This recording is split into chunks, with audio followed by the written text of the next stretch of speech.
So I have no plan for this video today. I'm just working in my garden and I thought I'd pick up this iPad and walk around my garden and show you what's been interesting to me and hope that there's something in here that's interesting for you. This flower you see here is a parsnip, and these seeds were given to me by my friend Haida Hermery, the founder of Gaia College.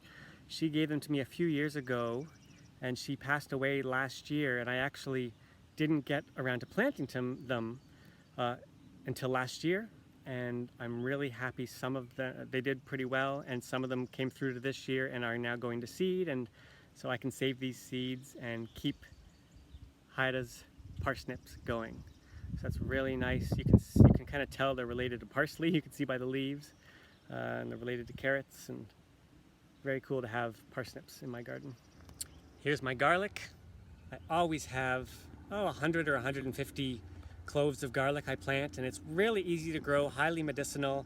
I talk about this all the time because it's so nice to have in the garden. It's so beneficial for the garden, and it's so beneficial for your health to have garlic throughout the year. So there's my garlic. Here's my rhubarb patch. It's a perennial. I never have to plant it again. It's just there every spring for me to pick rhubarb. You can see it's going to seed. These big stems of white seeds are so gorgeous. It's a really fun plant to have, and then as soon as it's done, I start using the leaves for a little bit of mulch here and there. I don't pull it all up because I want it to continue photosynthesizing, but as I harvest it especially, I take the leaves and use it as mulch. I'm a huge fan of fruit shrubs. They're perennial, they give me antioxidants, and I just planted some blueberries in the fall, and they're actually berrying up already. Kind of surprised, but that's cool. I have my gooseberries, which are coming on, and I have my currants right behind me here, which are coming on, and both the gooseberries and the currants I use to make really nice jams. An elderberry that's just starting to berry up. You can see the little clusters there. It's so fun, and it's bigger than my apple tree. And almost as big as my cherry tree.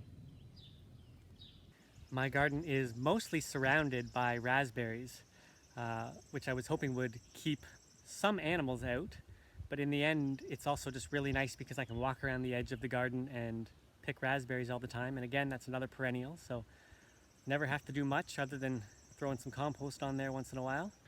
There's my compost pile. I build one every spring and add to it throughout the year as I weed my garden.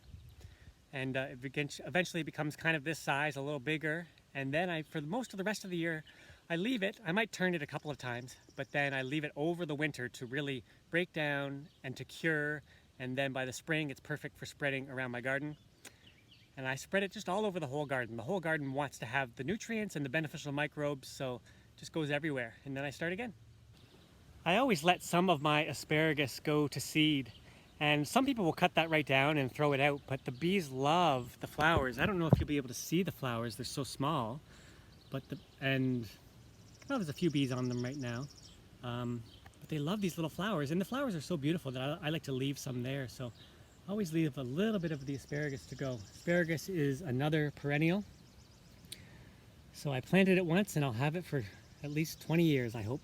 I feel so lucky that I get to help people create something like this, and that's what I'll be starting to do again this weekend in my online organic gardening course. It's open for enrollment just until Friday night at 9 p.m. Eastern time. So if you want to create a big food garden that's organic and nutrient dense and a nice place to hang out, you can get into that course just until Friday, and once you're in there, I'll help you build something like this, or maybe bigger or maybe smaller depending on where you live, but it's always a blast. So we'll see you inside, I hope.